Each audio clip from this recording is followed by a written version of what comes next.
दोस्तों नमस्कार। आप पब्लिक न्यूज टीवी देख रहे हैं और मैं हूं देवकी नंदन मिश्र।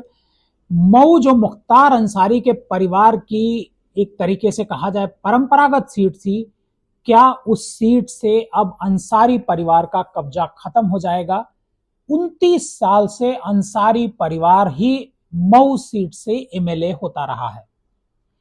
मुख्तार अंसारी की छवि मऊ में एक तरीके से रॉबिन हुड जैसी बना करती थी, हुआ करती थी एक जमाने में।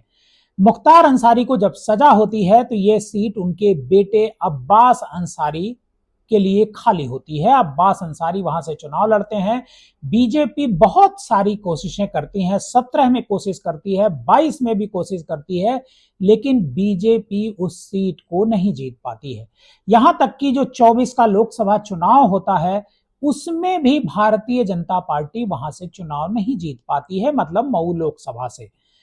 अब अब्बास अंसारी के एक मामले में सजा सुनाई जाती है, हेट स्पीच के मामले में सजा सुनाई जाती है और 2 साल की सजा उनको सुनाई जाती है और अगले ही दिन मतलब 18 से 20 घंटे के भीतर अब्बास अंसारी की जो सदस्यता होती है विधानसभा की उसको रद्द कर दिया जाता है और उसके बाद तुरंत एक नोटिफिकेशन जारी किया जाता है विधानसभा की तरफ से कि यह सीट रिक्त घोषित कर दी गई है। मतलब चुनाव आयोग अब यहां कभी भी चुनाव करा सकता है। मतलब 6 महीने के भीतर मऊ विधानसभा सीट पर चुनाव होना तय है। अब ऐसे में सवाल यह उठता है कि मऊ सीट क्या अंसारी परिवार से हट करके बीजेपी के खाते में चली जाएगी?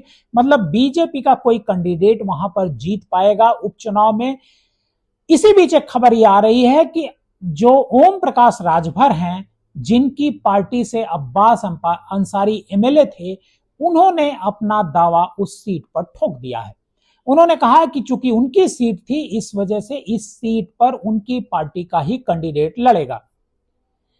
अब ऐसे में सवाल यह उठता है कि ओम प्रकाश राजभर क्या अंसारी परिवार के ही किसी व्यक्ति को वहां पर चुनाव लड़ाएंगे अगर उनको बीजेपी सीट देती है, या फिर अपने किसी परिवार के व्यक्ति को चुनाव लड़ाएंगे, या फिर किसी और को मौका मिलेगा?